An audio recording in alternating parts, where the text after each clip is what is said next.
Ready?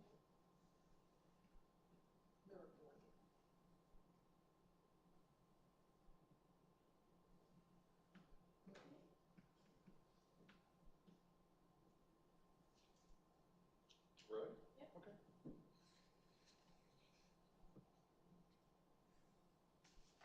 Good to start? Yep, good start.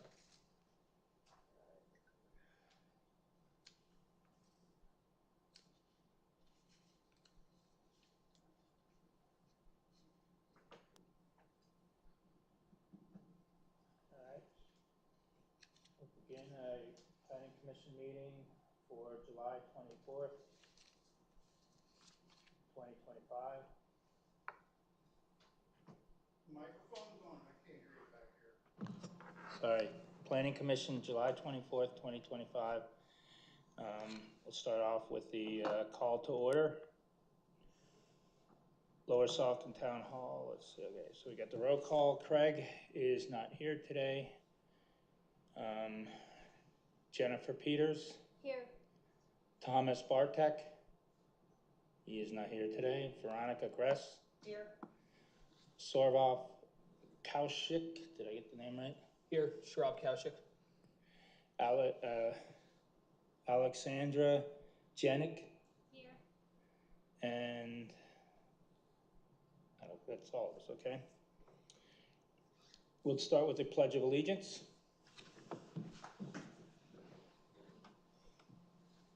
Pledge allegiance to the flag of the United States of America and to the republic for which it stands, one nation, under God, indivisible, with liberty and justice for all. All right, next item, we have any public comments for the items on the agenda today? All righty. We have business items for today. We have 3 here, and I was told Martin Minor, that item is, we're going to wait on that one, still haven't here today? Okay. Should be here in 3 minutes. All right, so we'll go down to item number B, which is the Smith informal sketch plan. Do we have representatives here for that one? You can, you're welcome to step forward onto the table here.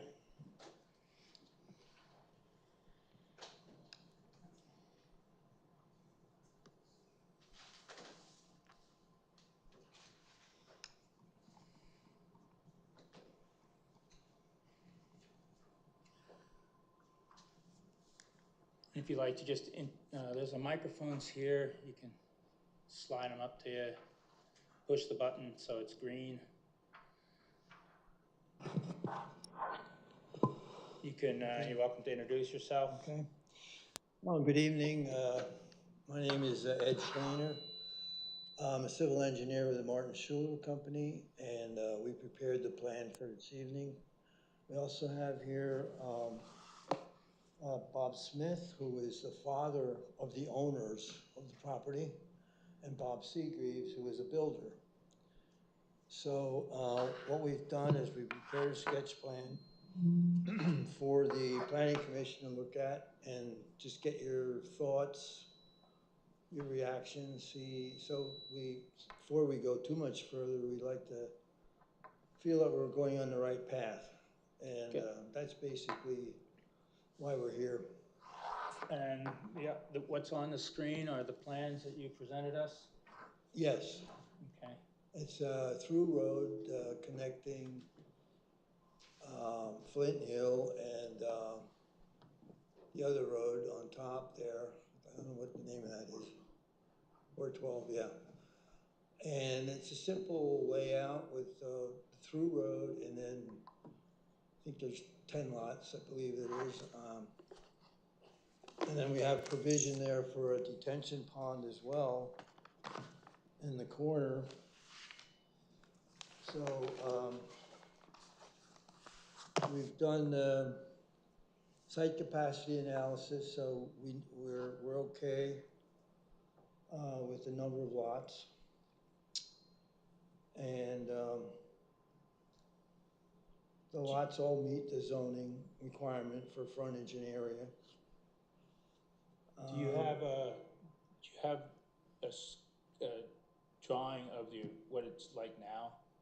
I'm sorry? Do you have the current drawing? Well, I mean, there's no road in here right now, is that No, road? it's just basically an open field that has a couple of woodland areas in it, and generally slopes from 412 down towards Flint Hill Road.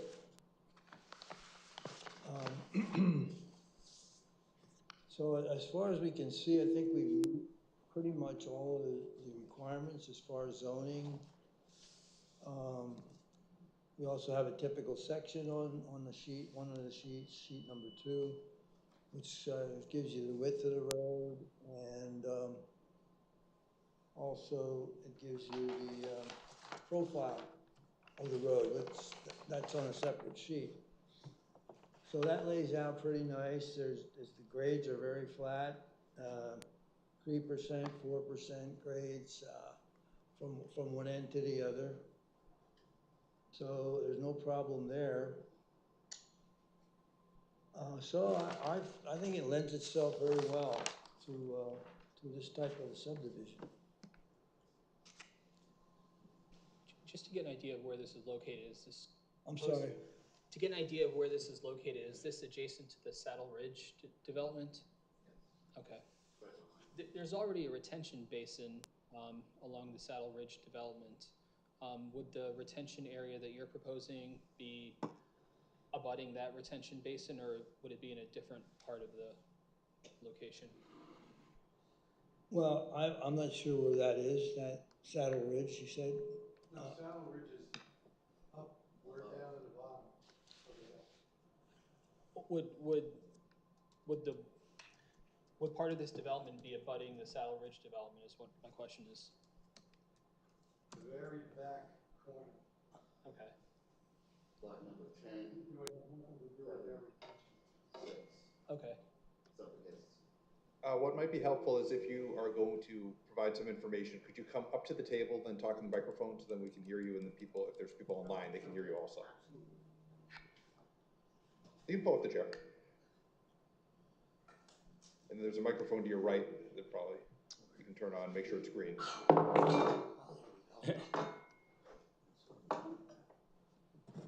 Thank you. There you go. Saddle Ridge is to the next to 10, 9, and 6. I'm sorry, 10, 7, and 6. It abuts that Saddle Ridge development, and I'm not 100% sure the property owners from Saddle Ridge come up exactly to that. If there's another easement of land that someone else owns. That's this one. Yeah. Who's this? So right now, this is just farmland? Yes. Okay, I'm looking at it now, okay. So you're proposing that there'd be a road at that location right before that road to enter Saddle Ridge, which is across from Waldheim Road? How far down is he's asking about the road that goes from here. I just Sure, want to Walter. get an idea of where you're proposing the road would be. That's behind. Justin's. From what I'm hearing, I don't think there's any connection between what we're proposing, and Saddle Ridge. I'm just asking how far away would the road that you're proposing be from the road to enter Saddle Ridge?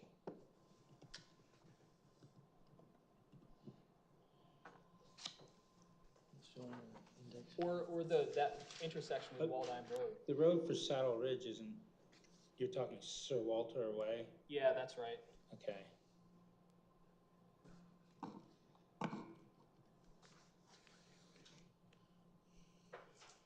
Goes to the Waldheim. The Waldheim's across the street. Yeah. So there's an intersection there where the Waldheim is. Right, I'm just You're trying gonna to get be, an idea, because it'll look like there'll be another turn right before then. yeah, this looks like it's gonna occupy there's 3 little sections of a couple of sections of farmland That's back back there. in here. I don't know how many feet it is. Yeah. No, There's an index map, a location map in the upper right-hand corner. Maybe that would, give an idea of where that road is that you're talking about. Scale of, 1 inch equals 1,000 feet. So, And the road you're talking about is going to have access both to 412 and Flint Hill Road. yes, And where would lot 10 be accessed from? from Flint Hill Road. It would have its own private entrance, Yeah, it's but it would be encompassed with the same, Right here would be on the same subdivision. lot 10. So lot 10 would have its own driveway on Flint Hill Road. Yes,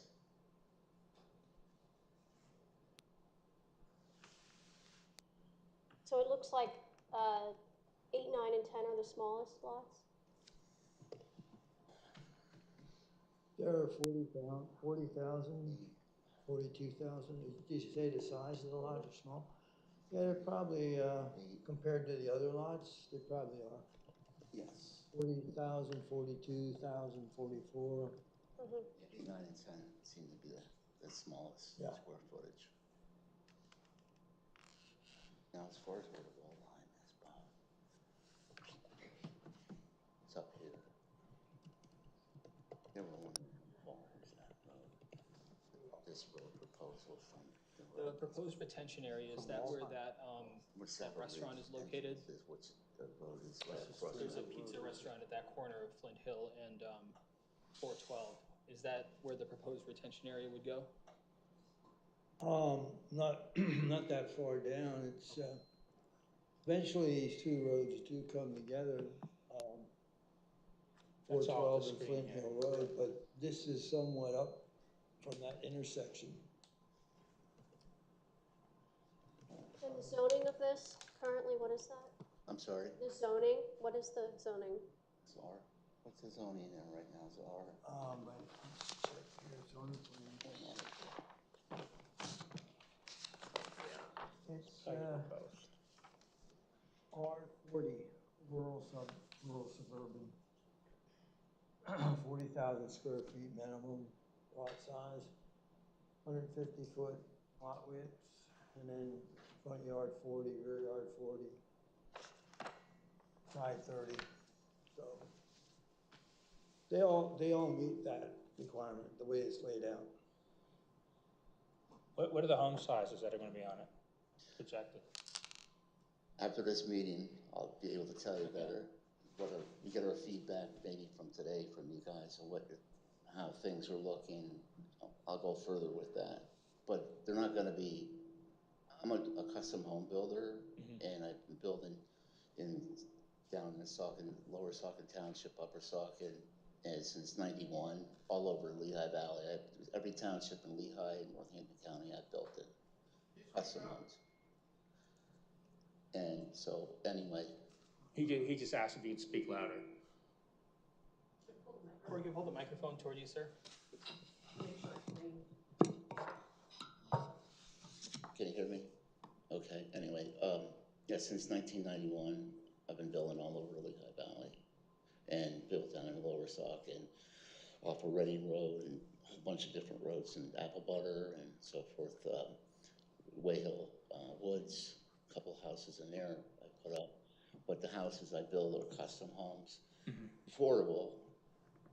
I want them to be as affordable for the homeowners as possible, but at the same time too, nice size because of the size of the lot and take advantage of the sizable property you can put them on. So it could be anywhere between 3,000 to 3,800 to 4,000 square foot minimum, but that's not set in stone yet until I lay everything else out as far as the garage area on each lot and the driveway with the slopes and how that all ties in.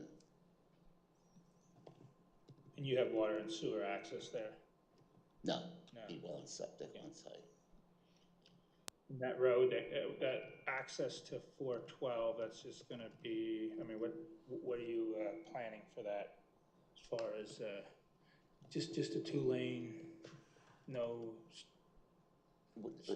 Pretty much emergency road and access to get out if, for fire trucks or ambulance, any service, emergency service needs to get in there, but, we haven't narrowed it down to what would be, and we wanted to hear from township what they Yeah. thought would be acceptable. We'd like to have I'm just it. thinking about, are people going to want to, I guess it would just be coming from that area. That'd be the only people who want to just cut through there to get up to. Yeah, I was gonna To put some Flint Hill signs Road. up that it's a private community, you know. One thing that concerns me is during rush hour, like in the evening and during the daytime, that intersection is pretty bad. And I could see that road being used as a shortcut to get to and from 412 Especially and Flint Hill. for left-hand turns. Yeah, and then I'm thinking people from 412 take that road, make a left-hand turn onto Flint Hill. The reason I was referencing that intersection is I've personally seen several motor vehicle accidents at that intersection over the years. So I think adding another turn in proximity to it probably will not help. I understand people need access to a neighborhood. Right. So would that access to 412 be limited to emergency vehicles, or would it be a regular road? I mean, Wanted to have it as a regular road to be able for the people in the community here be able to go out that road and also enter in here if PennDOT is in agreement to that, and you're in agreement to that. So we're open to what your suggestions may be for that. We'll have to get a highway occupancy permit for both 412 and Flint Hill from PennDOT, highway occupancy permit. So they'll have probably a lot to say about that as well, as far as traffic and so on. Yeah, I know there's a number of crossroads going through 412 in that short section. And I know some of them don't have really great visibility, and you mentioned the accidents, and so I imagine there's going to be some concern there with putting another access road there. And maybe people end up liking it more and start using that and then sending all the traffic through that little development there. What's behind the lots 2, 1, 2, 3, and 4 on that end of the property? I'm sorry, what was that again? What's Commercial. behind 1, 2, 3, and 4 lots?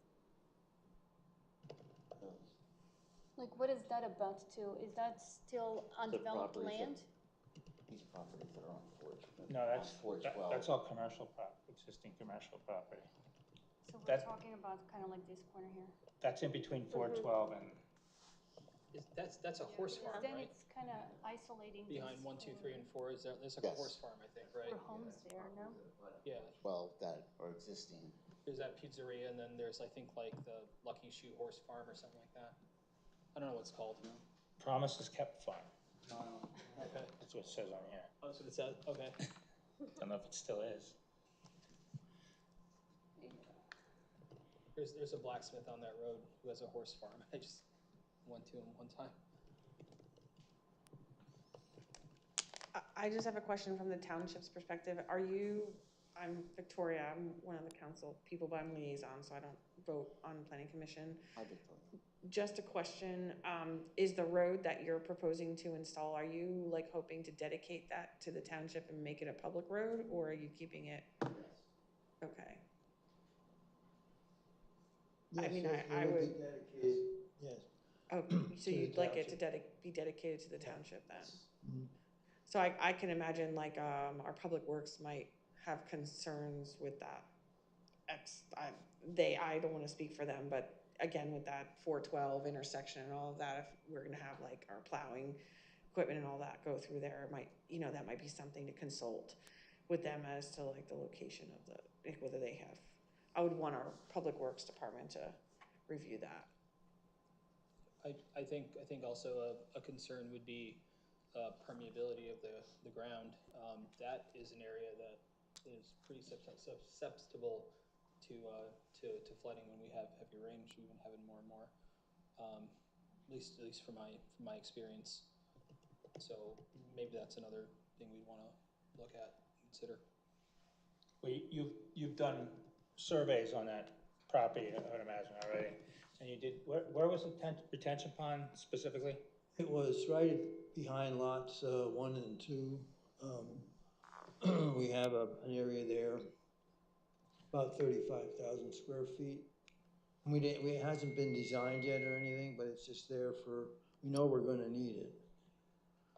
That's just the initial design, but that hasn't been No, it hasn't calculated yet. Not yet, no, it's, Okay. but it's the low point of the tract, so we know that's where we're gonna put it, at the lowest point. What's on the property right now? Is there a retention area on the property right now, or does it just flow downward? Yeah, it just flows, sheet flow more or less off the site. It's not concentrated in any way, so that's the existing condition. Is there a reason why you chose to connect it to 412 rather than having a cul-de-sac? I'm sorry, I didn't hear that. Was there a reason why you're having a road through rather than cul-de-sac?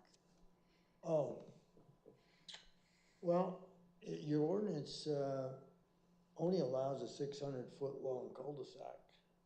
So that was one reason that it limits the use of the land to 600 feet.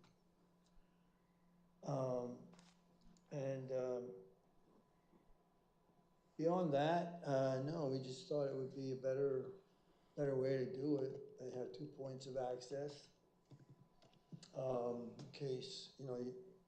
In case one area is blocked, you can get, for some reason or other, emergency, you can always come in from the other side. So it gives you 2 points of access.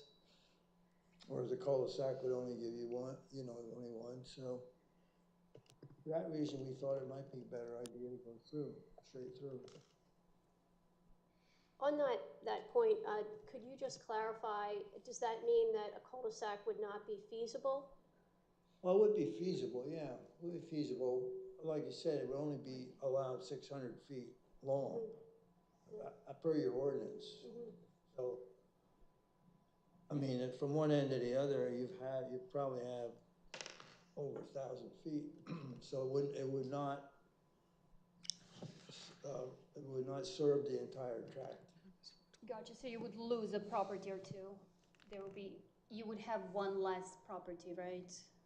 One less, what? One less property there, one less subdivision, But one less lot. one less lot, Oh, yeah. It would make it, Sorry. I'm sorry, I think I was interrupting you. As far as I can, I'm not sure. Should we talk about that? No? Yeah, I believe, I believe we had a one less lot, I think, with a cul-de-sac. But, it seems to lay out better this way. Have you done an analysis with cul-de-sacs on either side? Like say a cul-de-sac on 412 and a cul-de-sac on Flint Hill, which would remove the through lot, but there would be access for emergency emergency access in either area. You mean a cul-de-sac in from, 412 and then another So there wouldn't be a need for a through road. 2 cul-de-sacs coming in from each road? Yeah, I mean, I'm just an idea. I'm just asking if you've mocked that out. you could also have it join with a dirt path. Right. Where an emergency only dirt path. Yeah, that's right. Yeah, like Society Hill and Four Seasons, they're both one access communities, but there's a huge gate that separates them so that emergency services can go through each community if they needed to, but it prevents the drive-through.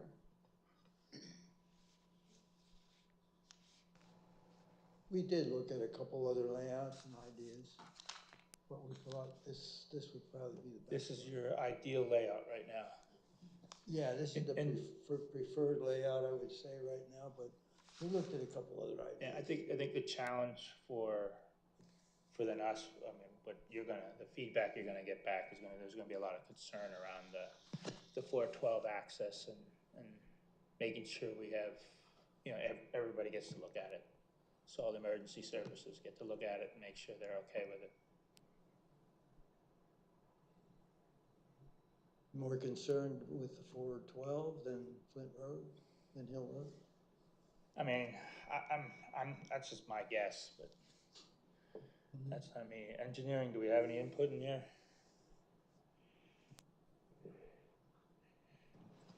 So I just want to point out, because this is an informal sketch, our office didn't have a chance to review this, but some glaring things that I noted.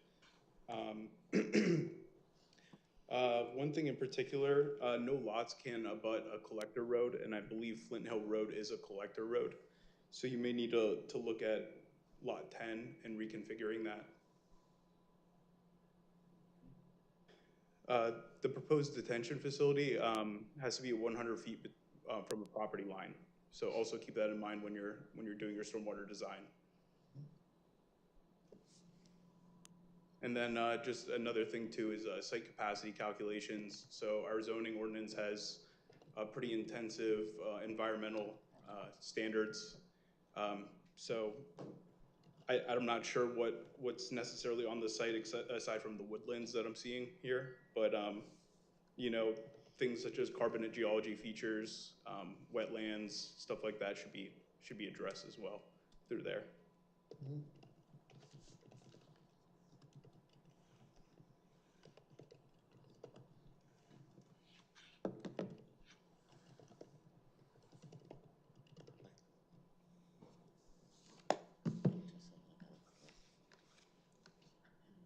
We did a rough site capacity and we came out with 12 units permitted.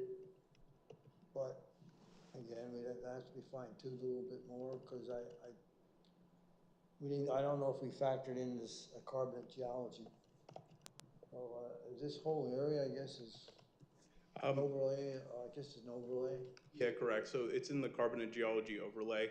Now, the environmental or the natural resource protection regulations in the zoning ordinance, they describe specific carbonate features that you would locate on your site.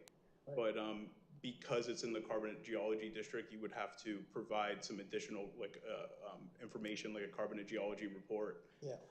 And from a geotechnical engineer. Yeah, of course. There's not, the slopes aren't a factor, I don't believe, because it's very, there's not much steep slope. And the woodlands aren't that much either. So, I mean, we did a rough site capacity and we seem to be okay with it. We'll factor in the geology part of it, but I still think we're going to be all right with this layout. And you're not planning any sidewalking or curbing? No, because actually, sidewalks would be a danger here because you'd be directing people out of the site to a very high traffic on both sides, and there's nowhere to go. So there's no pattern of sidewalks in the area. So if that comes up, we're going to ask for a waiver on that. But that's the reason we're not proposing that. Was this going to be a planned community?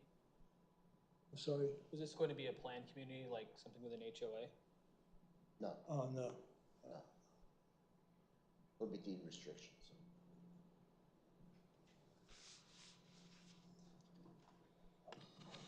What is on lot number 5? Is that a building on there? Lot number 5, no, that was a proposed building.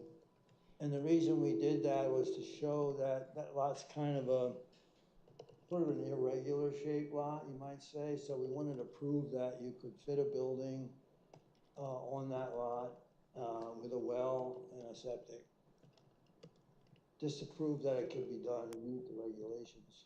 Okay, so a proposed building would meet all the setback requirements? Yes, yeah. Do you have any other comments for these guys to? Nothing else really for the time being.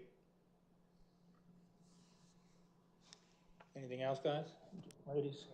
I just wanted to echo some of the other comments that were already made about the traffic concerns on 412. I think a lot of folks are focused in the community on 412 and how there are a number of spots on the stretch that are quite dangerous. So it is concerning to think about just adding another access point when you could just have the access point on Flint Hill Road. So I just would ask you to reconsider that if you could.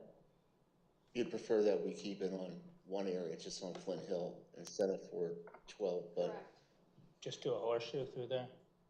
an emergency exit Right. 412. Like was mentioned, yeah. Okay, well, I mean, it's something to look at right, because that is a tricky area. yeah. to get through. Lots is fine, how many we have here with. Yeah, you're not gonna get a lot of traffic. Internally, you're not gonna get a lot of traffic, but with that throughway, Right, you're probably gonna get a lot of people learning that real quick, and then the people who live there are gonna get upset with their kids. and I know, and I don't want that either. You know, I want everybody traversing. If you can't, it's hard to stop people when they want a shortcut and they need to get somewhere and traffic is backed up. It'll be a township road. People have a right to use it. Yeah. So no signs? No private. Well, if it's a township road. Would have to turn around once they get in if we don't put the road all the way through, so they would have to turn around. Oh, yeah. You would have a no outlet sign. Yeah, no outlet. Yeah. Right, but if we can have an outlet, we want to do more studies for you to see how that would, that area, okay. But maybe something simple, like as you mentioned, the gate there.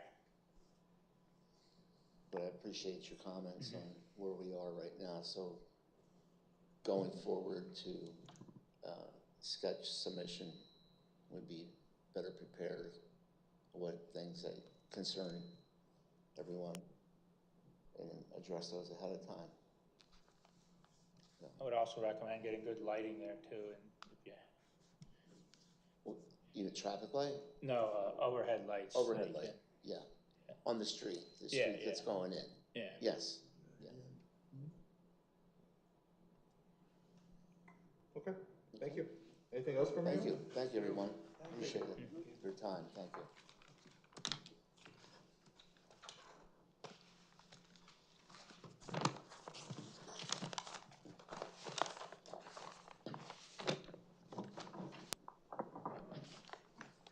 All right, we can bounce back up to item number A, Martin Minor. Please come up.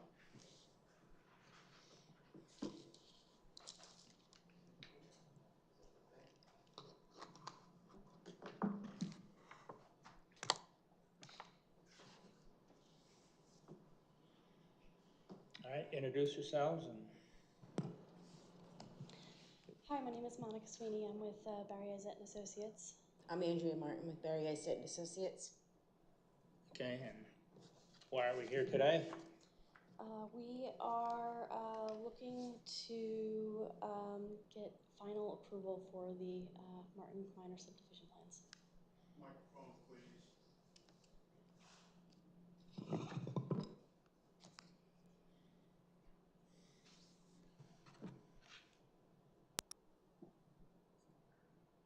All right. We go down to the, do a bigger blow up here.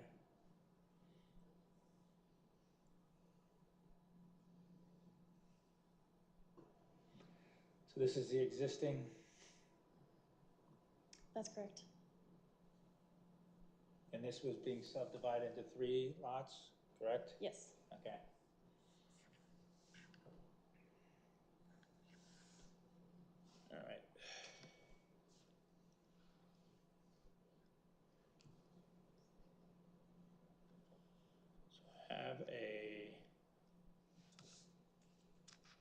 June 23rd, Township Engineer Review. Are there any comments you have on this one? I mean, for the most part, the majority of the comments seem satisfiable. There is a couple of things I would like to note. Give me a quick second here.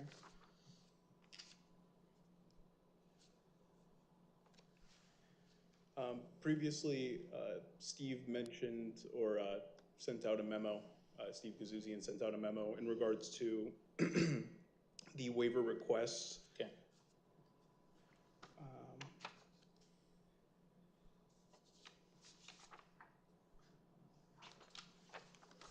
Do you want to? So if I could help. Okay, go ahead. Where we are right now is, and the applicant correct me if I'm wrong, there's a waiver request with regard to security and improvements with regard to public improvements as well as private improvements, correct? Yes. And just for the members of the commission, generally a waiver would allow them to move forward with the project, and then later when they're ready, post the security to go ahead and do the development. So whether that's whatever developments they have to do. We normally break them down into private improvements and public improvements. The private improvements would be the ones on the individual lots. The public improvements would be the ones for the roads and so on. Mm-hmm.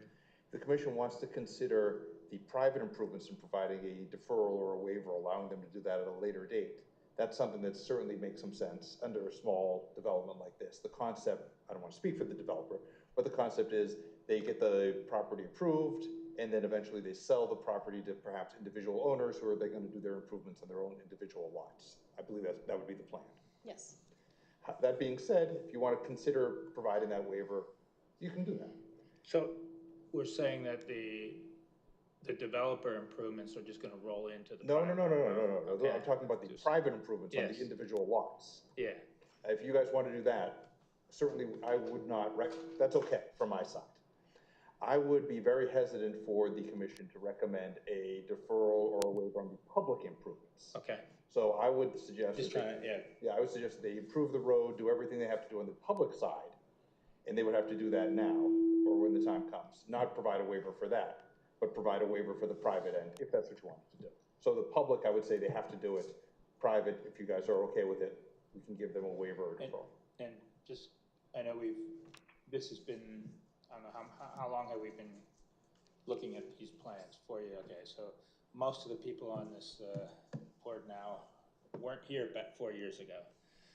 So I remember going through a lot of the improvements that we were talking about. Are there any, from where we stand right now, are there any, you're looking to waive what's in now with the public improvements, or you're looking to move forward with that and then just we're waiving the private ones to hold until those lots are sold and those individuals then will be responsible for making those improvements? Is that how I'm understanding it?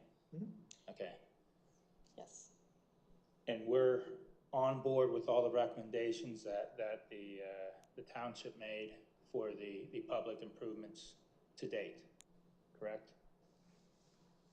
Yes. And we're okay with all the responses and everything we've had to date?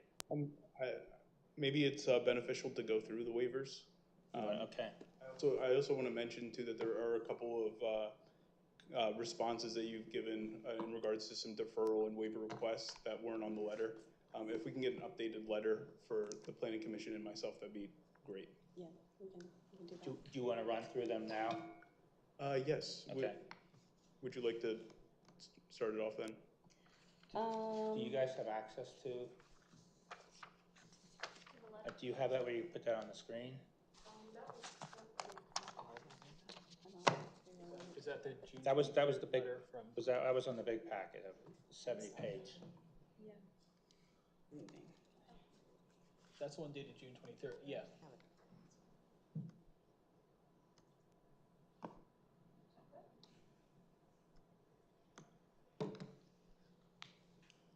Before we go any further, I want to be sure we're all looking at the same thing. There's a Hanover engineering letter dated July 18th. That would be the last letter, correct? Wasn't there one circulated earlier today? Yeah. Unfortunately, it didn't get sent out to you guys. That's Oh, this one the here. same one. Oh, okay. That's the one you, Oh, so the thing that was emailed today is the thing that's right in front of us. All right.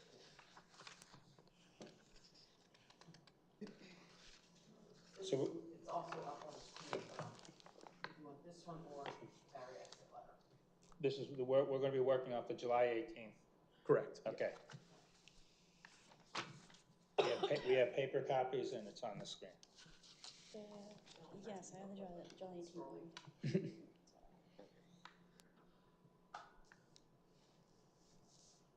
All right, you got the floor. All right. Instead of going through all the comments, I was mentioning just going through the waivers unless Okay. the planning commission would like to handle that differently. Are you guys good with that? Yeah, the waivers and any concerns that you had on any of the items, because, yeah, there's a whole lot of the design is acceptable, we have technical work can be approved, the design is, so, yeah, maybe just the concerns and the waivers. Okay. That being said, there was a waiver request letter prepared by the applicant dated June 23rd, 2025. It's in the packet as well. You can pull that up. There are a couple of waivers missing from that, but we can go over that at the end. That's page 9 of the packet.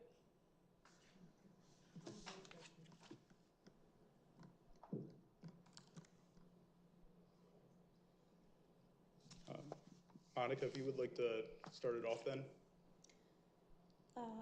Yeah, sorry, is that the waiver request letter?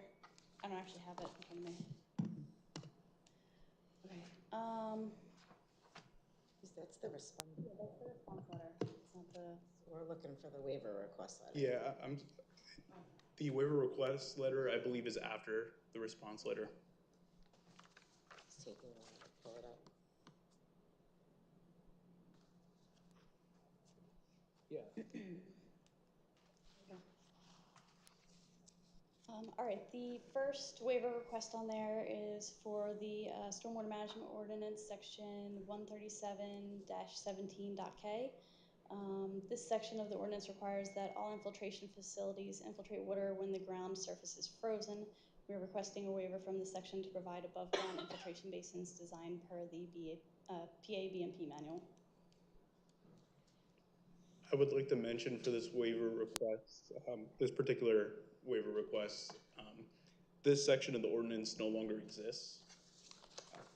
The reason that it's contained within this letter is because this project started prior to the most recent stormwater management ordinance. So this comment's no longer applicable to new projects. Yeah, I recall discussing that this last time. Yeah.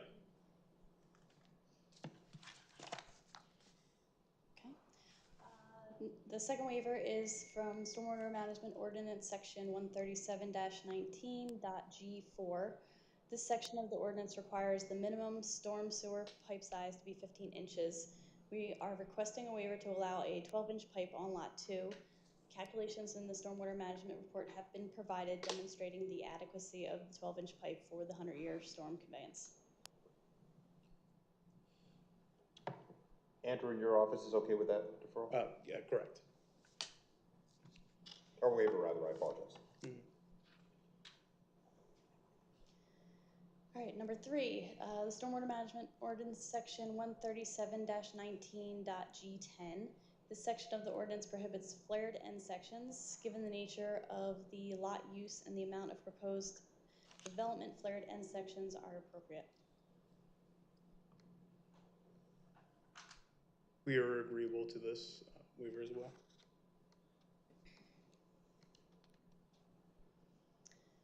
Number 4, the Stormwater Management Ordinance, section 137-23.K3. This section of the ordinance requires that detention basin spillways must be 100 feet from the right-of-way line.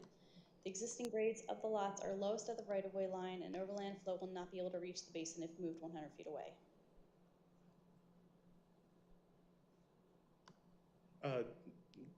Just a general comment on this one, and obviously it's up to you if you would like to waive this requirement, but the amount of flow leaving these sites is relatively small, even in the proposed conditions with the proposed houses.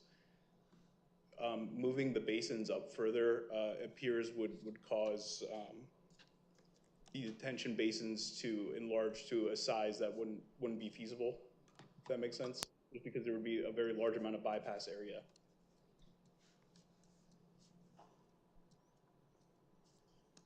So in this case, this is a better solution, to have the basins on the bottom of the property lines?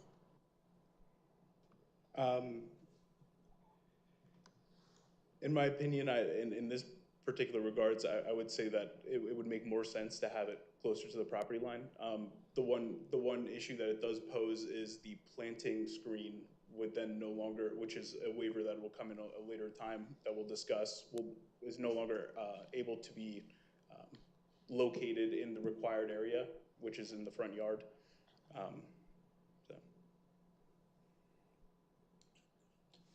it also sort of create a hazard for motorists, right? Like if a motorist goes off the road, I mean, they're not just going into someone's yard, they're like, it's a ditch on the side of the road, essentially, right? Yeah. I mean, that's basically what their detention basin would be. It would be a depression on the side of the road that becomes a pond when it rains heavily. And if someone loses control on the road, it's a ditch on the side of the road that would If I may. intensify the, So the basins are, they're set back a little bit from the road, and the basins are actually, the berms are actually raised a little bit, so there would be a sort of a bump down before you can actually get into the basin. Well, if that's the case, then why would there be an issue with putting up the planting screen? Because the basins are located like right where the planting screen would go across. Well, sure, but if you have like a setback and a berm, the berm is earth, right? That's what plants grow on. So like, no, I'm sorry, I don't mean to sound snarky. I really didn't mean to, but like, wouldn't that be where? The location of the planting screen actually is in the middle of the basin, not necessarily on the berm, just from where it's measured from the property line. Okay. Would there be any reason a planting screen couldn't be planted in that setback area? Not to my knowledge. I feel like we talked about this last. Did I say this last time? I don't think so. We did talk about the landscape at length, last time, and brought up all the concerns. I don't know if we were leaning towards a waiver there just because the way it was sitting, because if they plant anything in the ditch, then it kind of beats the purpose. You still won't be, you will still be able to see the basin and all of that, if that was our concern, unless there is some, creative vertical screed planting methods to do that. But I thought we were okay there. You still had some landscaping, it just wasn't at the extent required. Yeah. That's right. Yes. Yeah, so there was some planting there to screen it. Yeah, I feel like we talked about something. Yeah, we did, yes. To mitigate the effect.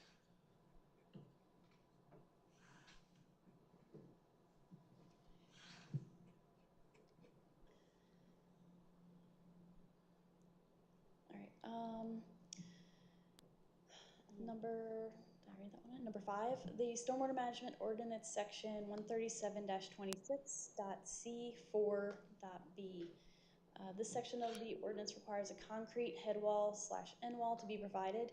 Given the waiver request number 3 above, a flared end section detail has been provided accordingly.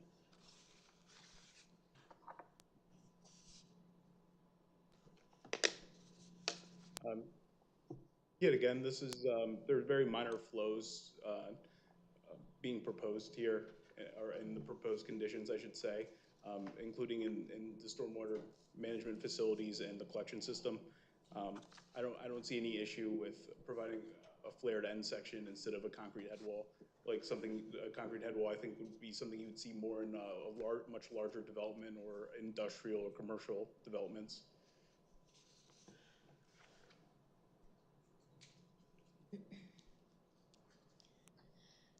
right, number 6, Saldo section 145-33.C1. This section of the ordinance requires that all existing features within 500 feet of any part of the subdivision be identified on the plans. We are requesting a waiver to not show existing features outside of the project area, apart from those shown to illustrate proposed utility connections. I'm sure you've all seen waivers identical to that one before. It's typically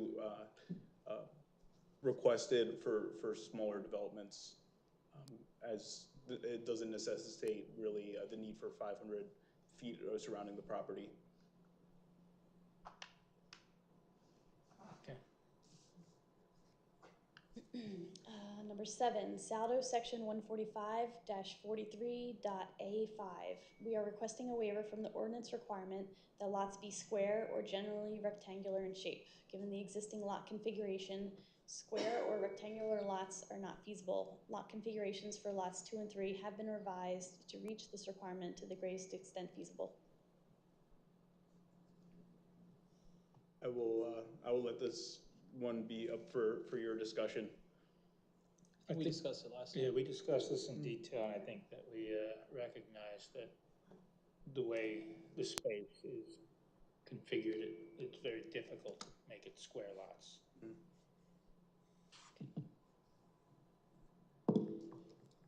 Number 8, Saldo section 145-43.8A. We are requesting a waiver from the ordinance requirement that the depth of residential lots should not normally be less than 1 nor more than 3 times their width. The proposed lots have been designed in a way to reach this requirement to the greatest extent feasible. I think we can continue off that one as well.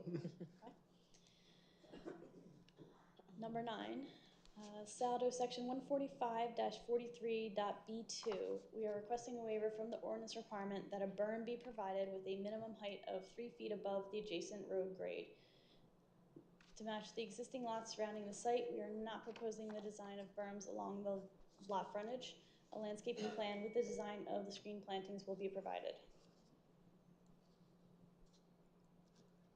So this is one that up for discussion. The berm, I understand, but there was in your response letter you mentioned something about requesting a waiver from the plant screening as well. However, that wasn't provided in the waiver request letter, and I would also refer back to you all if you would like to discuss whether you're admittable to the plant screening being removed or not along the frontage of the road.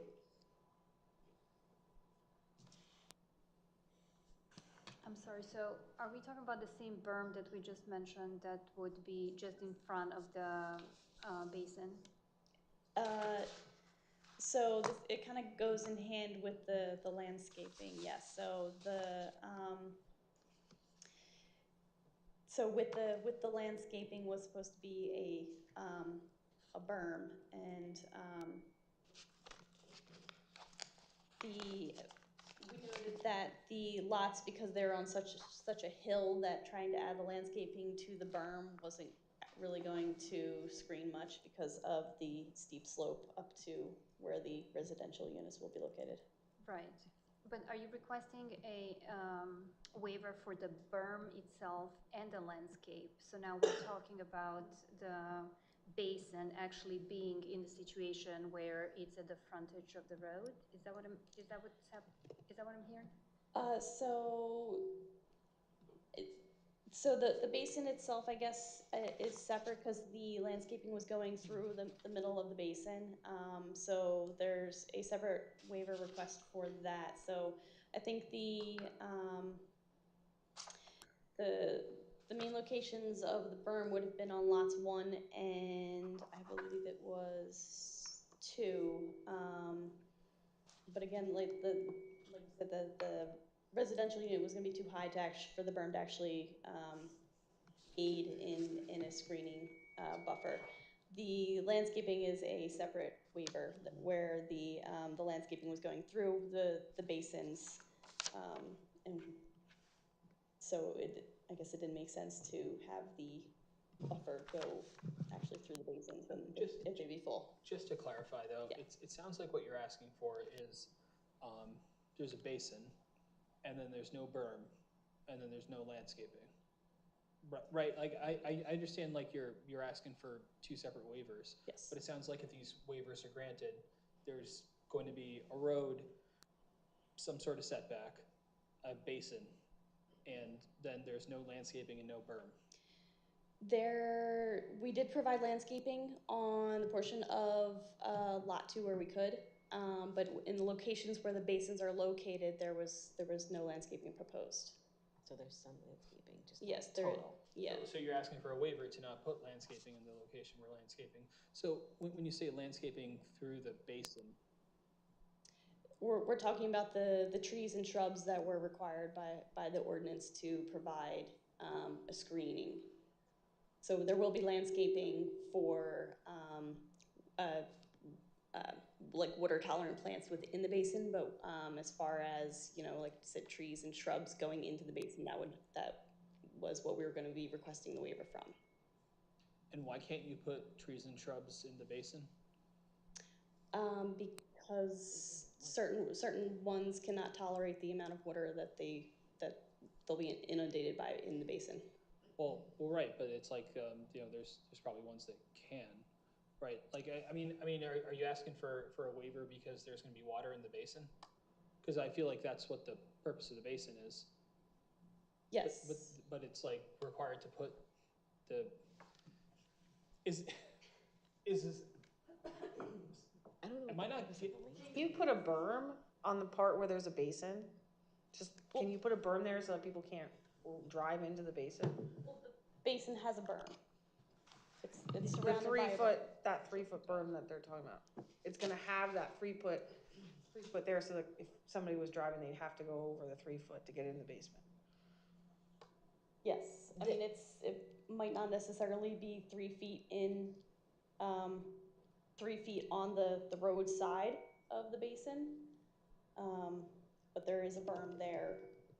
That berm is not basin related, is that? No, that berm is like landscaping. This berm and that, yeah. okay, so there happens to be a berm that has nothing to do with the basin.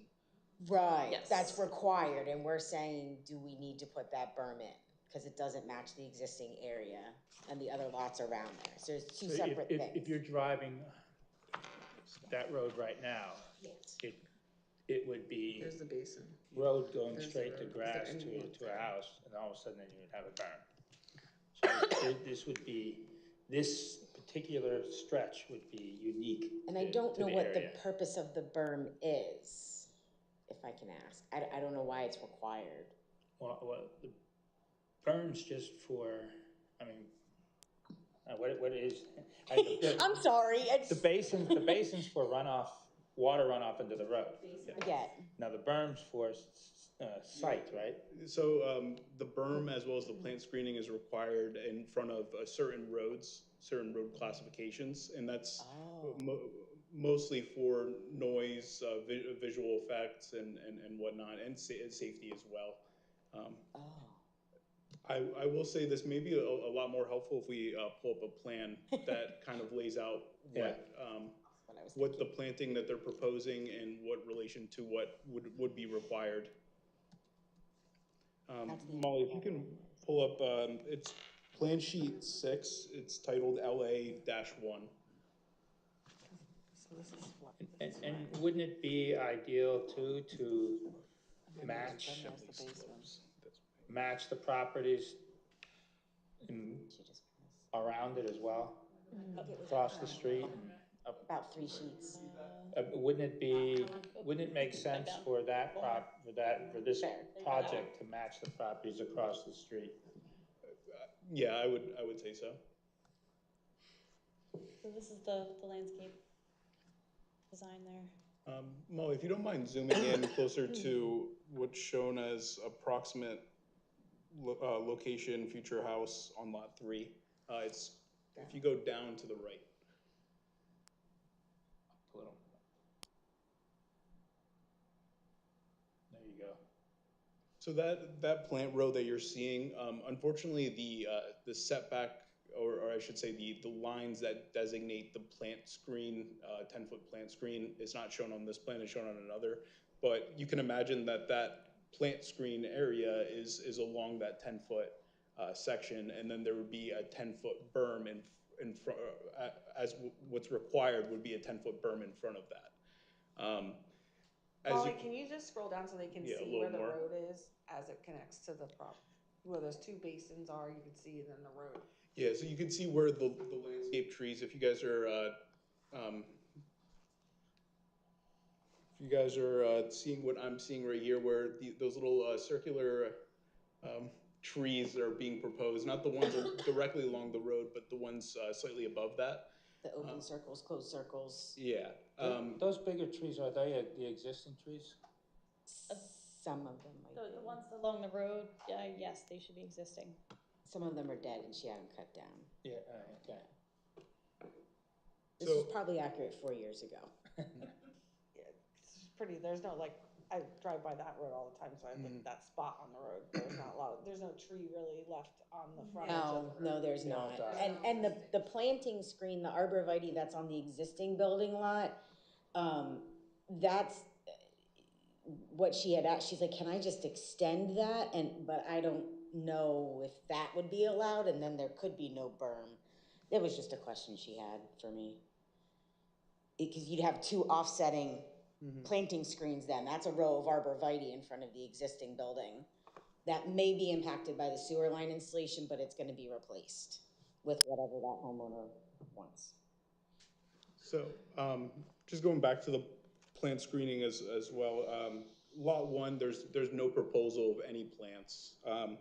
Lot 3, there appears to be proposing of the plant screening along what appears to be the majority of the lot, but then is cut off by the stormwater management basin directly to the right of the plants, for lack of a better term. And for lot 2, there is absolutely no plant screening being proposed there.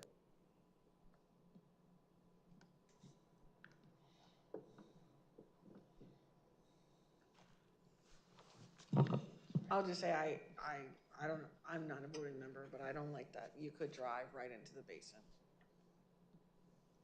And I don't think, like on the other side, there are no basins. Like those are houses with grass, so it's a little different if somebody had an accident. Yeah, I just don't see what the issue is with There's a way to plant do it or screenings. what. Can you just go over it with me again? So it's just that the plant screening, if you install it in the basin, it's actually gonna be, well, first of all, it'll be lower because the basin is excavated, but also the plants that are typically used for screening are not necessarily tolerant of the wet conditions. So why can't the plant screenings be installed in the area between the basin and the road to firstly, create something to maybe prevent a car from going into the basin, right? They'd have something else to contact before going into the basin. And also aesthetically, they would probably be better to look at than a basin. I mean, that certainly is an option. That's what I've been getting at the whole time. I wasn't asking you to plant, plants in a hole. No, I understand. So I guess the problem is that the ordinance specifically notes it to be in the location that it is shown right there on the plan. So that would extend across to where the basins are. So if, if planting, continuing the buffer in front of those basins is preferred and an acceptable option, we could propose that. You don't want to get too close to the road. Yeah. With plants. Because they're going to grow. Yeah, then there are going to be obstructions in the driveways. And there is a water line right along the edge of that road. I don't know how close we could be to that. And is there overhead utility line? There is overhead utility through there as well. I mean, I'm looking at Google Maps, and I hope most of these trees still exist, but across the street, most of the properties do have plantings along the roadway. most of the roadway. I'm sure there's requirements for like mixing stuff too, right? I don't know. I mean, we could throw arborvitae in there. That's a screen. Yeah, I don't remember what's on the flat list. Yeah. She'll do whatever she needs to do. So it sounds like, I mean, any other comments on, any suggestions? Yeah, I think last time, if I remember, we kind of left, there will be some landscaping, there is a brim there, so we were not so concerned about people getting into the basin. But now that changed a little bit, right? So there is a concern of having that exposed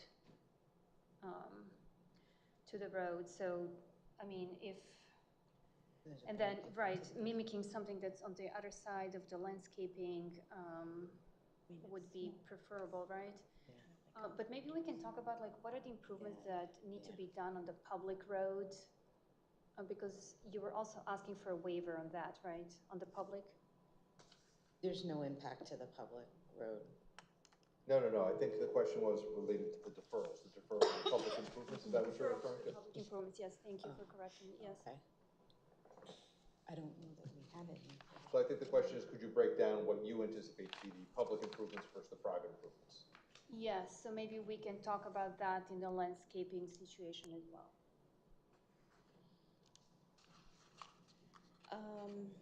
Well, all the stuff we're talking about with the basin, the berm, the landscaping along the road, that's all the public, correct? I mean, yeah, that's all public improvements. No, that would be considered private. That's all the private? Okay. So to help kind of for the visual effect of where the plant screening is in relation to our ordinance, and why they're proposing it where they are. Sheet 2, GN1, shows a blow up.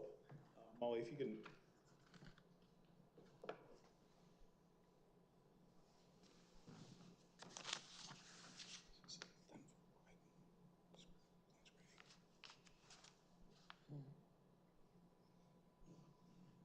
And the basin is behind. The basin will be there. He said 2. D2.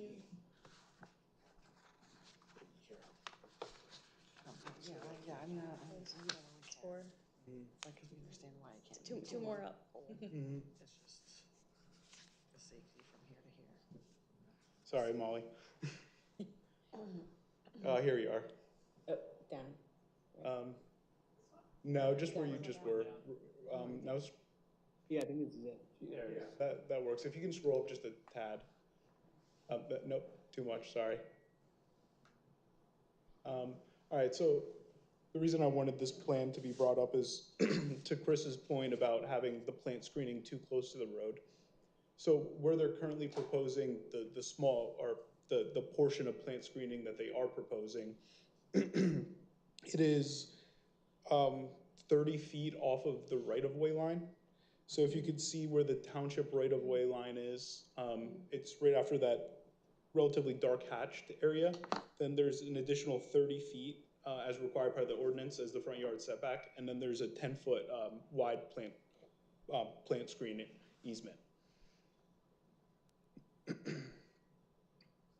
So that basin runs through a portion of that plant screen easement as well as a portion of that front yard setback.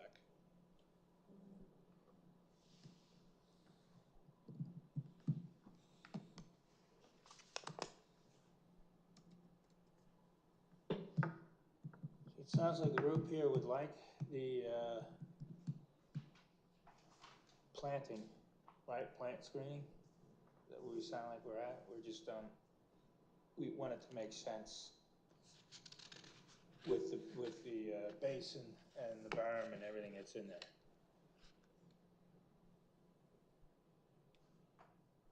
This is your baby, so. Oh. Yeah, I mean, I think, you know, there's, should probably be a way to have the plants on one side of the road mimic the other, or have some sort of earth, earth design to, you know, mitigate the risk for motorists if they go off the road in that area. Did we clarify that there is a berm in front of the basin? That there is, they're not driving straight into a hole? Can she get a waiver to, I'm sorry, I'm just asking questions because I'm trying to figure it out. Can she get a waiver to plant in the township right-of-way line? Did you say that's a 10-foot easement in there?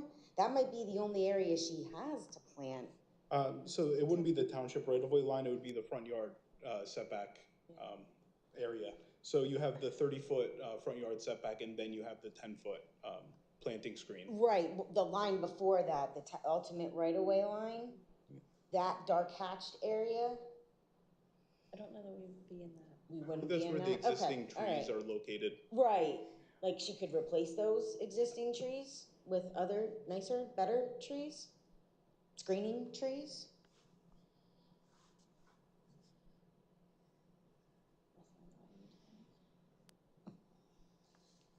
Make sense? She could have a Yeah, I maintenance mean, agreement that's to not keep them cut a trim. terrible idea. Well, we started here with talking about, this is all encompassing in the number 9, correct? It was, yeah. The waiver? There is a portion of the front yard setback that is in front of the basin that is not in the township right-of-way line. Oh, okay. But it's not in the designated plant screening area as defined by Right. the ordinance.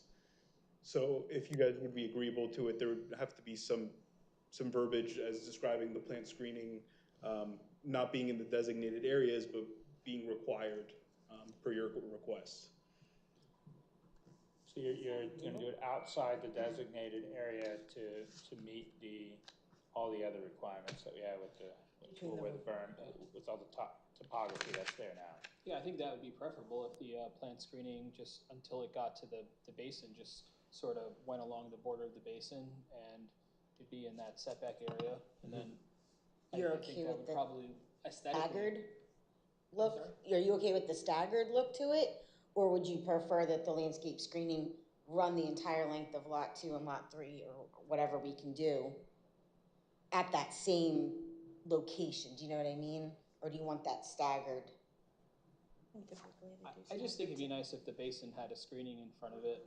I don't know, I honestly can't picture staggered or the alternative that you described. I honestly don't know what that means. But like, you know, even if the part where it could be in the designated area was in the designated area, and the part where it couldn't, I think it, you know, might look nice if the screening just followed the edge of the basin. Right, I get that, yeah. Not bad at all. So if I can summarize where I think we are, is the suggestion that the waiver in and itself would be granted in part and denied in part, and there would be a requirement for plant screening to be between the road and the basin? Am I saying that correctly? In the designated setback area, along the edge of the basin, where in the area where the basin prevents plant screening in the dedicated area. Obviously, you know, we're gonna have to write it better than that. That makes sense.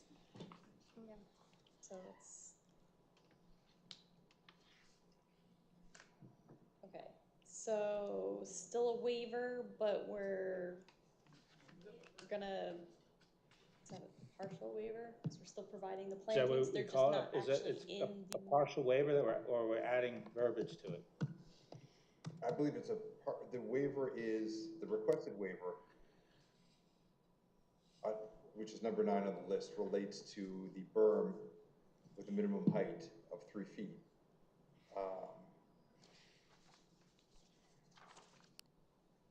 It doesn't, your specific waiver, at least on your list, doesn't reflect that. Yeah, we have to add the one about the landscaping. So that particular section of the ordinance has a requirement for both the berm and the plant screening. Right.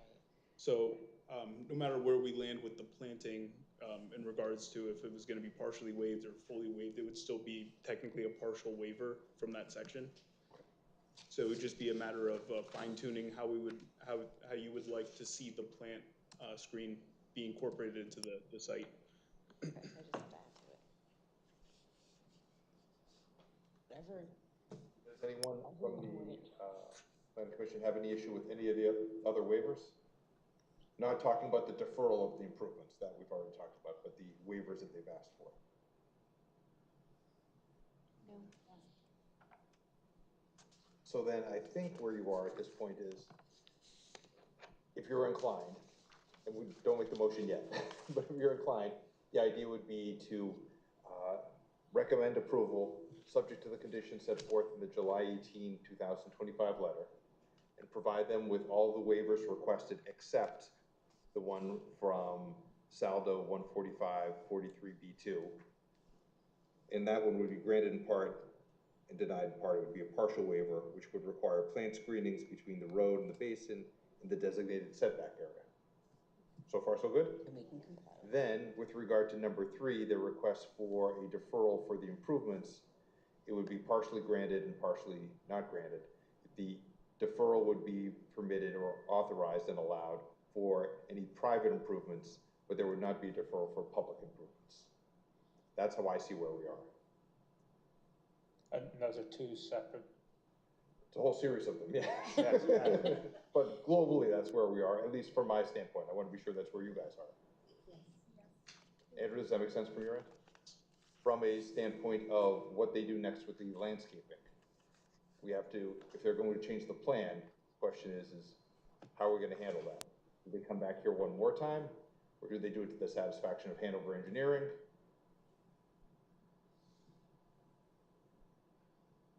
So that's up to us to up decide to you. whether we're okay with them making those changes and not approve, and just saying, make changes. They will have to come back to Hanover Engineering, and of course, they have to go in front of the township council. Yeah, but they don't need to go before the planning commission again. Which is probably a cost that they don't want to incur after doing this for so many years. That's understandable. Yeah, I'm personally fine with Hanover Engineering. So what are all the motions that we have now then? Well, do we do the waivers individually? Yeah, it's preferred, especially since it's. Okay.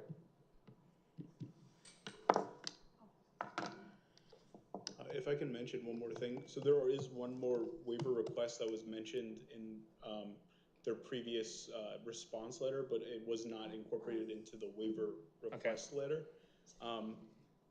So I'm not sure if, Steve, if it's better handled with an updated waiver request letter and incorporating the deferrals, but this particular waiver request is providing or requesting a deferral of the stormwater management design requirements until submission of the plot plans for each of the individual lots. The reason the applicant has requested a waiver from this is they've provided a stormwater management design as well as a carbon and geology report for what appears to be suitable dwelling units on the lots, but those dwelling units are subject to change once they sell each of the lots. So the stormwater management design and carbon and geology report, there are a couple of minor comments made in our letter that can be satisfied, but for the most part, they do seem within the ordinance requirements.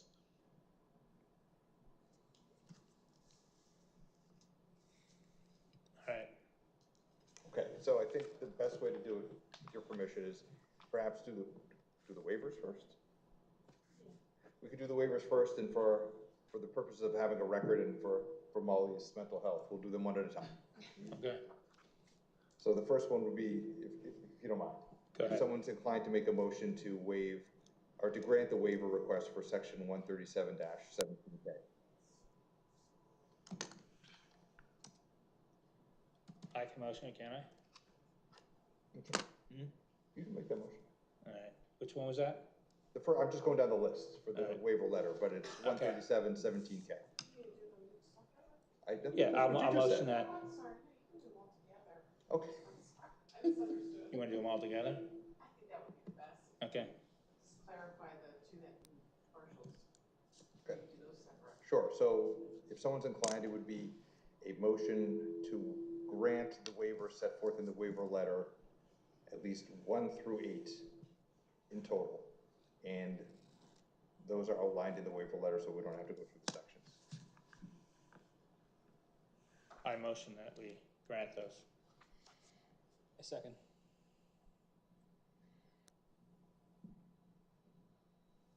I need to call for a vote.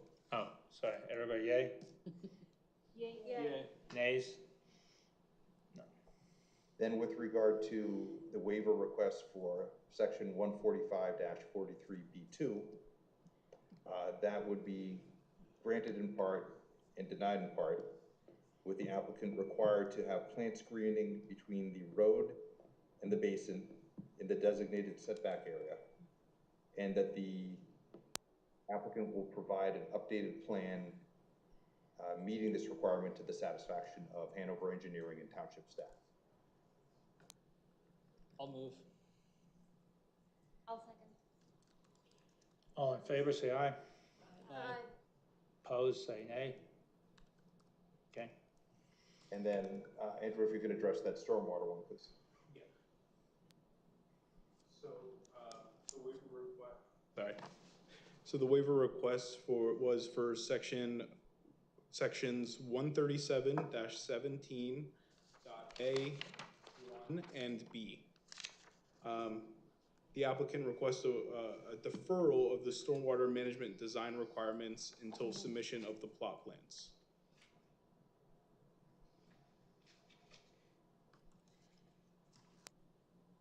We have a motion? Would that require them to come back before us, or would it just be to Hanover? So if you were to recommend approval of that waiver, then it would come, their stormwater management designs would all go through Hanover Engineering again for review and approval. As stated before, there are a couple of outstanding comments in our letter, nothing that I don't believe can be satisfied.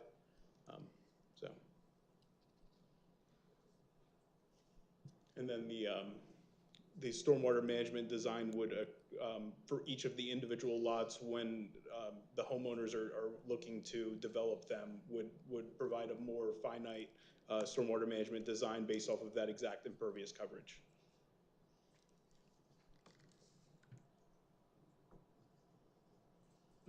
I'll move. You have a second? A second. All those in favor? Aye. Opposed? All right.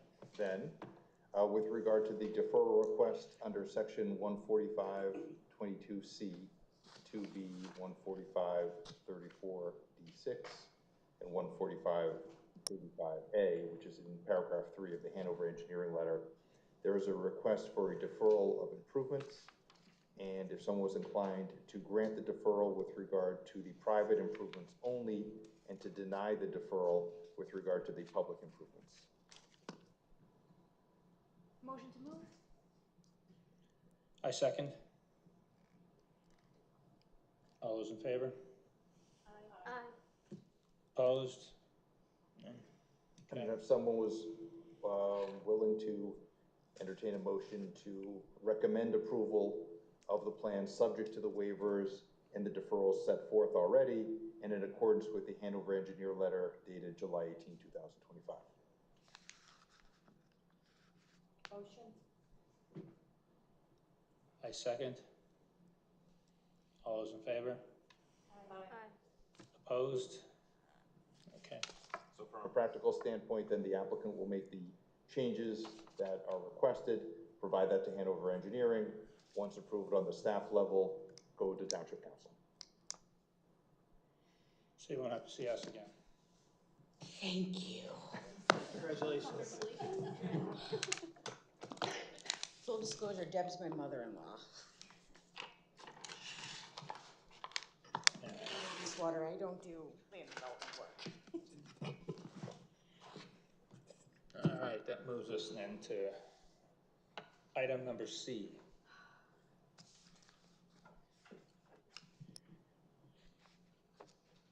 Pet field information sketch plan. Thank you for your patience. Introduce yourself. Good evening. My name is Eric Fishkin. I'm here from Greystone Capital on behalf of Lawrence and Vicky Petfield with a sketch plan submission for the property along Easton Road.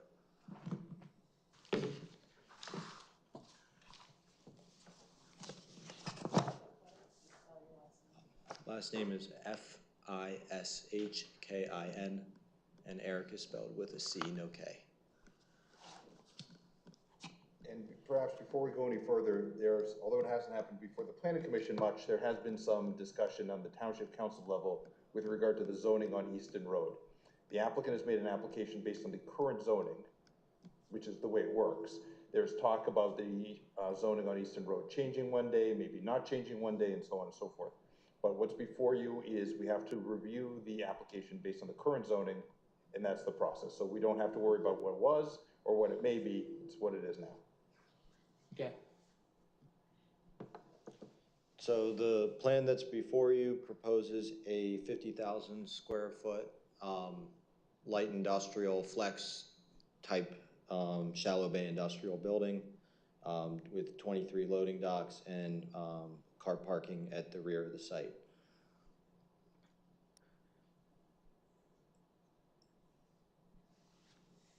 We're proposing, or the building you see here is not your typical warehouse that you would see across the street. The depth is much shallower. We're proposing a 125-foot depth and 50,000 square feet. For point of reference, the Sun Cup building across the street in the upper left-hand corner is approximately 3 times the size, about 160,000 square feet or so, to put this into perspective. The intended tenant or use for this building, while it's speculative, the design that you see here does not suit a heavy truck traffic user for a multitude of reasons, and that's not the type of user we want to attract here. With the car parking in the rear, the primary point of ingress and egress would share both truck and car traffic, and from a user standpoint, any use that's going to have a lot of tractor trailer traffic would not want to share that same primary point of access and have employees walking through an area where you would have such uses. And 2, the depth of the building does not allow for your typical high throughput that you would see in a normal warehouse here. With 125 feet, that's about the same depth and as a truck terminal, which we are not proposing or intending to build here, given it's only served on one side of the building. In all likelihood, the 23 loading docks would probably be less here, and you'd have a number of drive-up style doors here as well. You would probably see a mix of contractors using this type of building for storage, potentially some more warehouse type uses, again, very low truck traffic, potentially a number of a tractor trailer once or twice a week, maybe a few times a week. But so you're talking about smaller vehicles? For the most part, you would see box trucks is what we'd anticipate in this type of development. And with the reduced depth of the building, you're looking probably more at like a 20 to 32 foot clear height on the inside, as opposed to your traditional 40-foot clear of your normal warehouse. Again, your racking would be less tall and a lower amount of throughput of product.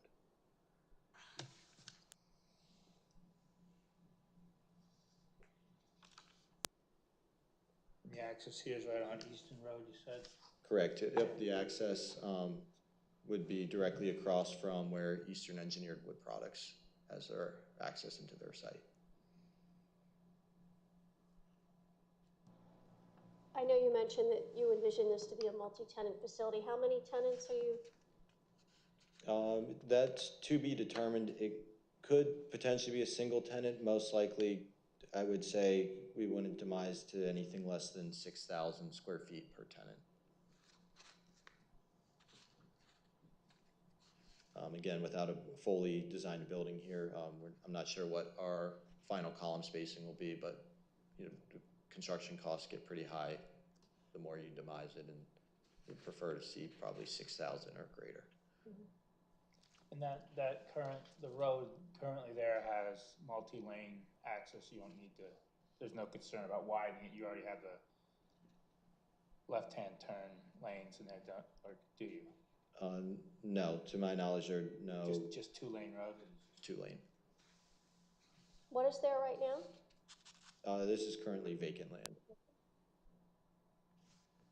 And you're surrounded by residential on both ends? Correct. The residential to the north and, or to the east and to the west are also zoned light manufacturing. And we've been in discussions with some of the adjacent landowners under previous plans that we had looked at for this site, but have determined this is probably what we would like to see here. We originally looked at more of a industrial warehouse type building, and have done a number of iterations here and have settled on what you see here today.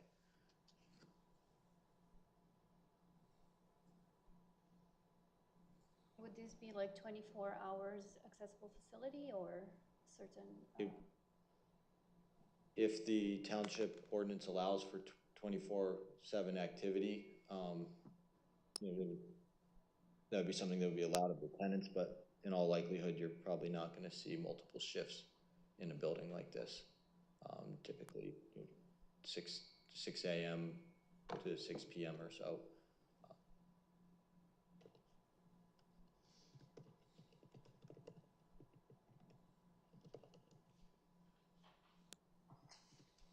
Some of the consideration that drove us to this design, too, I'll note, is the township's recent installation of the ball field up the road.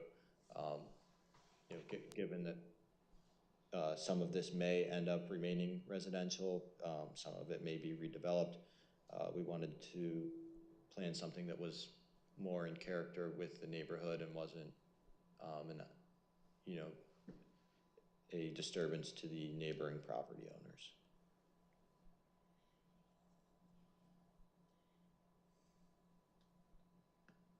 I just have a question. Have you considered like what the setbacks for the building and the residential properties on either side? Like, have you thought about what kind of screening and buffering you'd provide around there? And would you be willing to work with the township on perhaps providing more than what's there? Yes, we would. We'd definitely be open to providing over and above what the ordinance calls for to, assure that there's going to be no or minimal disturbance to the adjacent landowners, both with noise, traffic through the facility, and to the extent we can modify lighting at the exterior of the building to Yeah, that's reduce light a lot pollution. of people worry about the light coming off of the land, like light pollution around it. So I know there's different ways you can like shield the lights so that they only look down or they turn off at night or something, stuff like that. We could do a dark sky compliant light, and of course with landscaping and all on either end of the building. And as stated earlier, hours of operation here will probably be limited to typical business hours. The only other thing I would say is I don't know the status of, right now, I believe there were some cases involving development plans that just had warehouses without identifying the use, and whether or not that could, change the decision-making of different bodies on the township, or depending on what the uses were. And I can't remember what the outcomes of those were, but I think I would be inclined to at least know what uses were there to make an informed decision. I think also a property like this is going to, I think, be mostly paved. So I think, when we do see more detailed plans, there should be some consideration of how it's going to affect the drainage, especially for the adjacent residential properties. And maybe, while you may not be able to identify the exact user, if you can rule out other users, that would be helpful. Within our zoning ordinance that's currently sitting, uses. I didn't mean to interrupt you. That's what. I was just going to ask a question to your point. Would you proceed with this project without having leases signed with tenants? Is that something that you Yes, envision? typically for these smaller, I mean, we would love to have a tenant in place before building. Right. It makes everything that much easier. But the market for these size spaces is typically, they're looking anywhere from 30 days to 6 months out for their space. So it's hard to have a build to suit here or have a tenant in tow until the building's at least under construction. This is for storage only, there's no manufacturing, there's not gonna be any noise pollution other than just the trucks going back and forth. So, you know, I can't speak to what users would be in here today without any conversations with tenants currently underway, but any use that we put in here would be compliant with the zoning ordinance. Are those residential properties on the other side as well? Correct. Is there a building there? Yes, on to the north or to the east and to the west.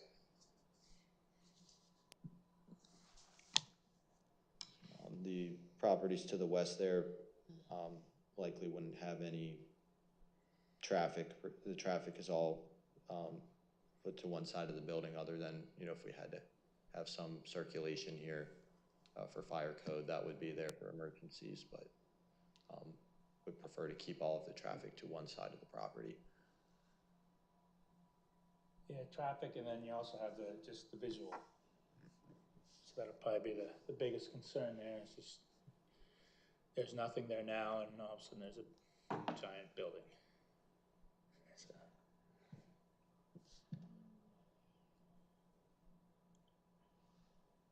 How tall are you currently permitted to build based on the current zoning? Current zoning allows for up to a 50-foot building. Okay. Tall building. The plan that's shown here, you know, would most likely not be anywhere near 50 feet or 40 feet for that matter.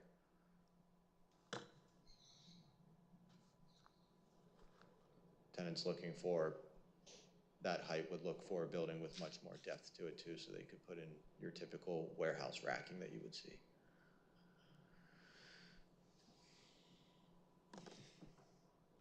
Any comments from engineering? How will the parking spaces in the rear be accessed? Through the same area where the truck court is depicted on the east side of the property. Would probably be on the outer edge there to, you know, keep cars away from any parked trailers or box trucks that may be there throughout business operation. So just a couple of things I noted when looking at this now. Again, this was an informal sketch, so our office didn't have review of this prior to this meeting. But I would keep in mind the site capacity calculations and natural resource protection requirements in the zoning ordinance. There seems to be a large number of woodlands here, and from my knowledge on Easton Road, I believe it's pretty steeply sloped in that area, at least off of I-78. So just make sure to take those into consideration, and that will also gear what areas you can disturb and what areas you can't.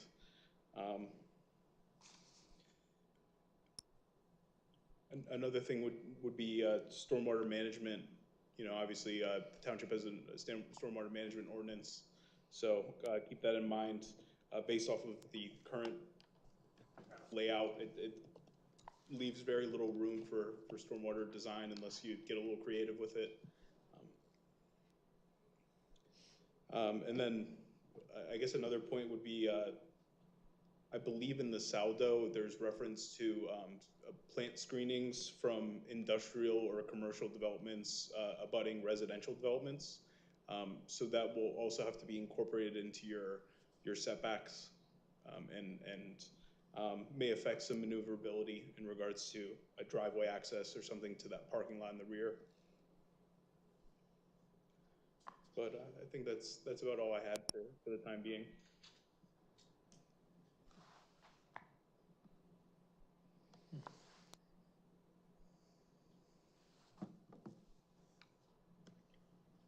Any other comments? From just so you guys are aware, the case law that Victoria was referring to is there's some case law that's developed in Northampton County where applicants were being denied because they were not providing a specific end user or specific use. That still, as many things in the law, is in flux. But the applicant ran into some problems where they could not be able to tell what the end use was going to be. I'm not suggesting that that's what we're doing today or anything else, but I think the message from back to the applicant would be if you could come back with a smaller or a streamlined set of uses, that would perhaps become more attractive to the township. I realize that you don't know who your end user is going to be, and I realize you can't limit yourself too much and then have a problem, but keep that in mind. If I could speak for the commission, I think that's where you're headed, is one of the things. Generally, to the extent it helps the township, we find it easier to tell you what's not going to be there. You know, I think that's usually what the concern is. There's probably some things in mind that you definitely don't want to see there, and that's usually something we can work together on. That would be helpful, I think.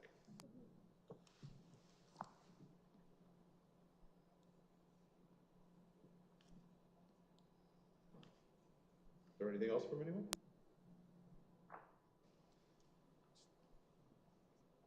Any other questions you have for us?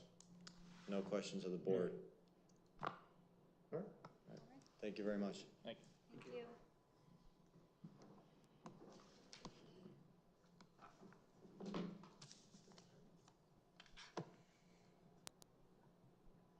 All right, so we move on to miscellaneous business items.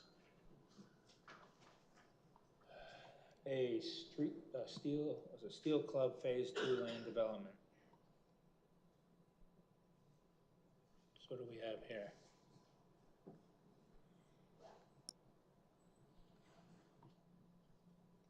Is that something we're being asked to approve now? Yeah, so there's a planning module component, Form 4A, that's required to be signed by the Planning Commission. Specifically, Chris, I believe your name is written on that.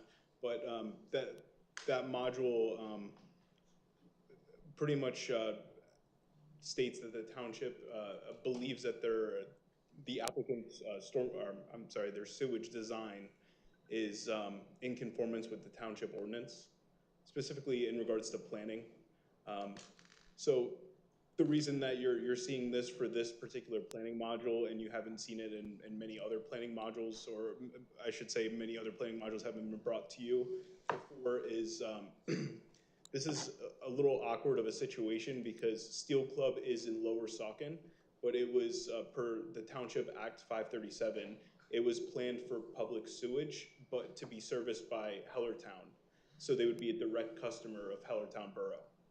So DEP has then required the applicant to go a very long route in regards to obtaining the planning module. So they're not given like an easier planning module. They're given this long, extensive form.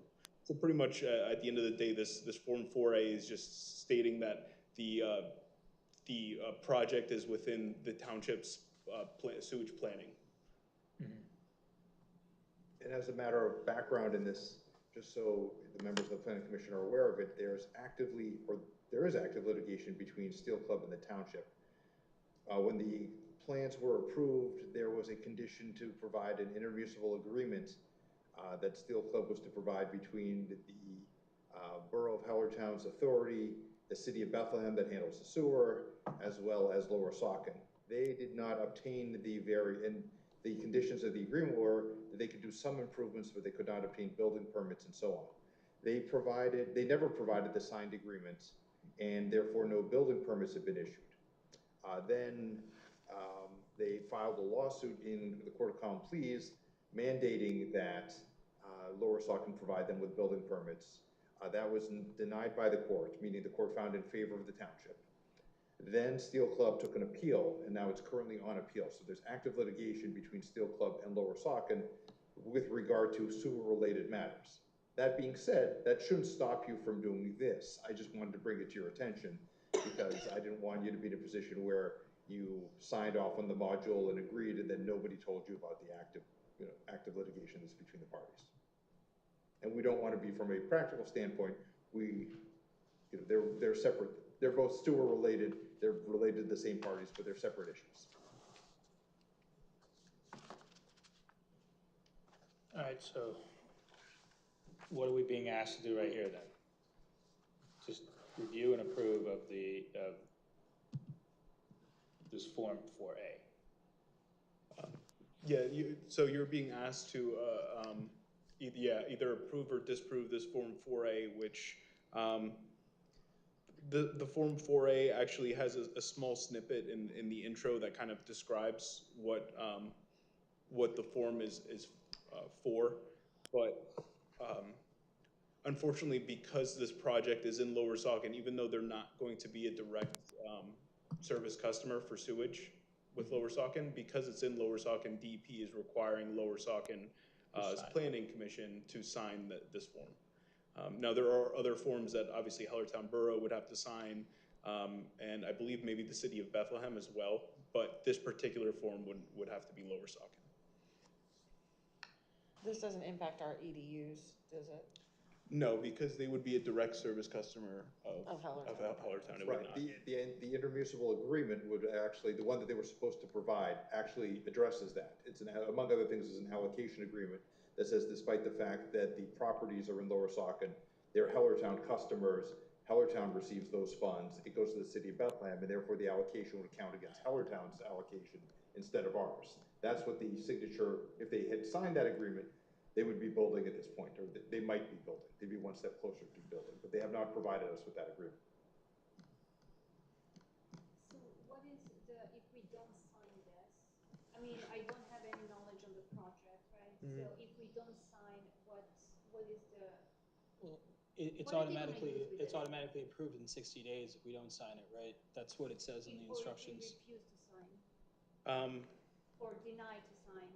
We do an action, but we deny to sign. To be honest, I haven't come across that situation before, so I'm not aware of the repercussions in that regards. Well, Andrew, it says in the instructions section that if the municipality doesn't provide comments or a review within a 60-day period, then the applicant can move on to the next stage. So, okay, maybe I misunderstood you. I thought you were referring to like if you were to rightfully refuse to or take position against signing it. Not in regards to what's described in the instructions where it alludes to, like, say for instance, if the planning commission does not meet within a couple of months or they forget to work on this kind of thing, then the applicant can move forward. They're not held up by one form, Okay, so our actions is we either agree with this and sign, or if we don't agree with this, we provide comments of why we don't agree. And then who reviews the comments about why we don't agree? Sorry, I don't want to allude to that being like an option that I know of is available. I thought that was the question that was originally raised. So if I could help, Andrew, I think from a practical standpoint, this component 4A review is done on a regular basis. Like it's something that's customary, and traditionally we won't, unless you tell me otherwise, the township has customarily approved them and signed off on the form. Correct. So as I stated previously, the township's Act 537 is in alliance with what this project is proposing, providing public sewage, but would be a direct customer of Hellertown. There isn't anything there that's not that you would see in this regards.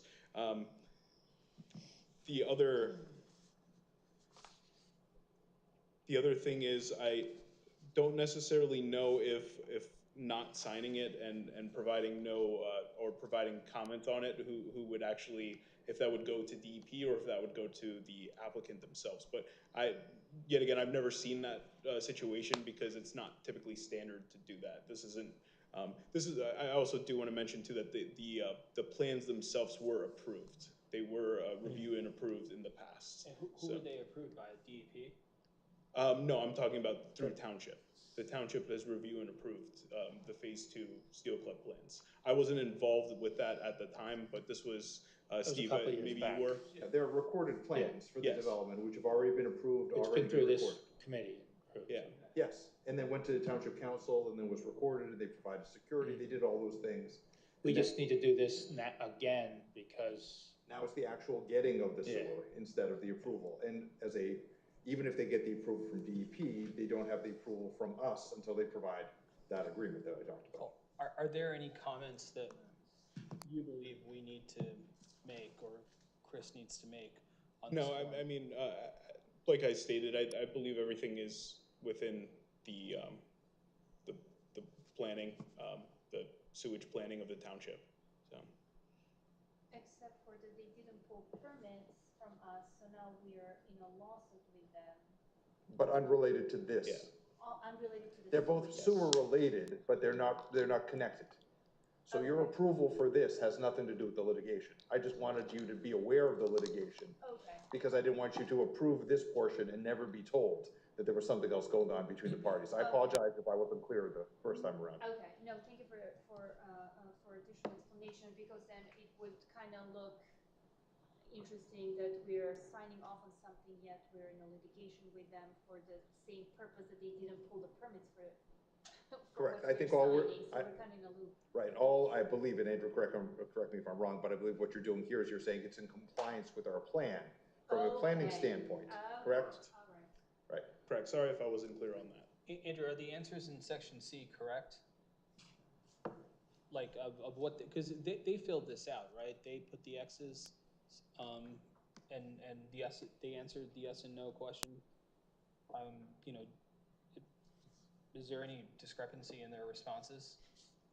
I believe this was actually Brian Cucker from our office that prepared this. We filled this out. Yeah, correct. So we're required to fill this out. Oh, okay. Okay, all right, and we're saying yes. Oh, okay, well, no, I thought they filled this out. That's why it was, I didn't know. Yeah.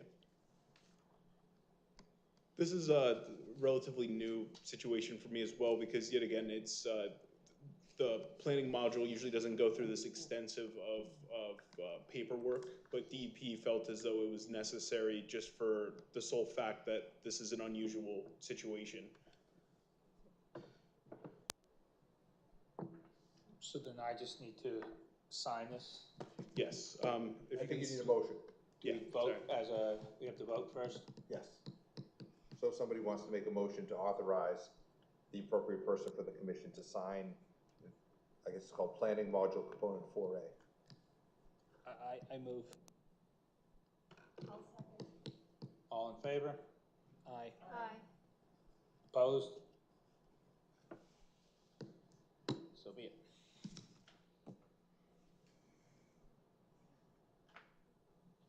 Did you want me to sign this one? Yes, please. And right I don't now. know if you wanted to mail it out to everyone afterwards, or I can take a copy of it later today to provide back to the applicant. Either one works. I'll let you guys handle that, but Okay. I'll forward it to you. That's awesome. Thank you.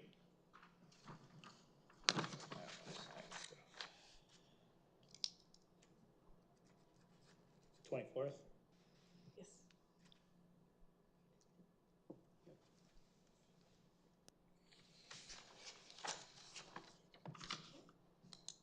All right, now, next item, approval of minutes. Wow, it's February minutes for the last time we met. Okay, approval of the minutes from February. And motion? Second. All in favor? Aye. Opposed? Okay. Do we have any public comments for non-agenda items? No? So we're free to adjourn. Thank you.